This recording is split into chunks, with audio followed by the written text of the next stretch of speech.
রাসূল সাল্লাল্লাহু আলাইহি ওয়াসাল্লাম ফিতরা ফরজ করেছেন। সান মিন তামারিন, এক সা খেজুর, সান মিন সাইরিন, এক সা জব। অন্য হাদিসে আরো উল্লেখ রয়েছে ফিতরা দিতে হবে স্বাধীন পুরুষকে, ফিতরা দিতে হবে দাস দাসীকে, ফিতরা দিতে হবে ছোট বড় সব মুসলিমকে, ফিতরা দিতে হবে ঈদের মাঠে যাওয়ার পূর্বে। হাদিস বুখারী মুসলিম।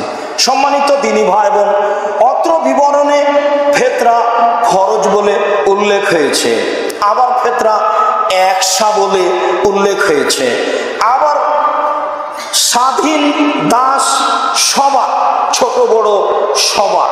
মর্মে বিদ্বানগণ বলেন যে ঈদের মাঠে বের হওয়ার পূর্বে যেই বাচ্চা জন্ম নিয়েছে তার ফিতরা দিতে হবে।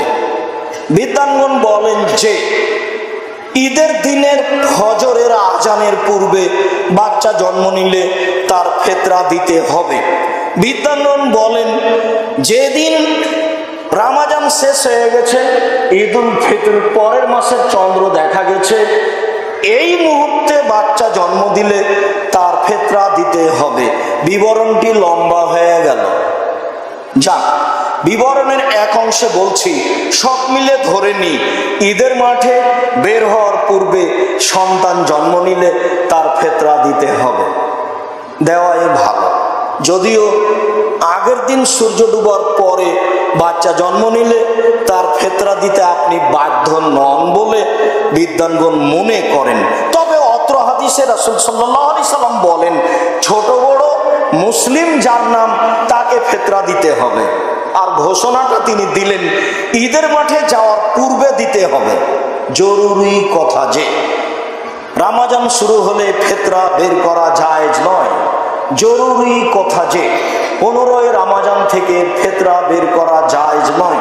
জরুরি কথা যে 27 রমজান হলে ফিতরা বের করতে হবে তা জায়েজ নয়। নিতান্তই জায়েজ মনে করা যায় 28, 29 রমজান।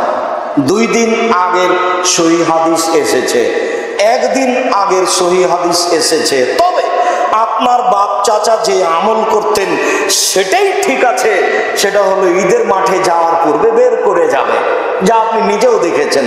সেই সুন্নাত আবারও ফিরিয়ে আনতে হবে। ঈদের মাঠে যাওয়ার পূর্বে ফিতরা বের করতে হবে। শস্য দিয়ে ফিতরা দিতে হবে, টাকা দিয়ে নয়। সারা পৃথিবীর মানুষ যদি টাকা দিয়ে ফিতরা দেয় তাহলে সারা পৃথিবীর মানুষই পাপী। সারা পৃথিবীর মানুষ মুহাম্মদ সাল্লাল্লাহু আলাইহি সাল্লামকে উপেক্ষা করে অপমান করে চলছে, এই কথাই চূড়ান্ত। রাসূলের যুগে স্বর্ণ